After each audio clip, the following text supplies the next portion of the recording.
Chris Watts handcuffed and head down in court on Tuesday as he was charged with the premeditated murders of his pregnant wife Shanann and their two little girls Bella and Celeste.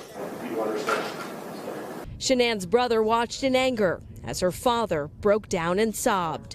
Police say the morning of the murders, Watts claims he told his wife he wanted to split up, causing an emotional conversation.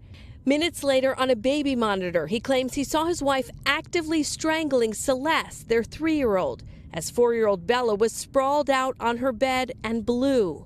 Watts says he went into a rage and ultimately strangled Shanann to death. I need everybody back here. I need everybody safe. But just days earlier, he told reporters a very different story.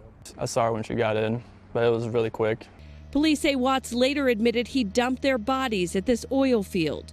The DA, who's not buying his story, has not alleged a motive. But in the arrest affidavit, investigators say Watts was having an affair with a coworker.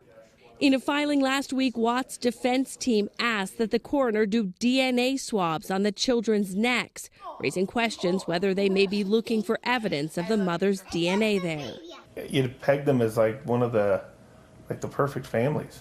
The Lindstrom saw Watts and his girls at a party just hours before the murders and say everything seemed normal. At one point, Cece had fallen on the swing set and he ran over and got her and comforted her, and just like a normal dad would. And they were just here and they were just playing, and they didn't know, and they didn't deserve it. For Today, Kristen Dahlgren, NBC News, Denver.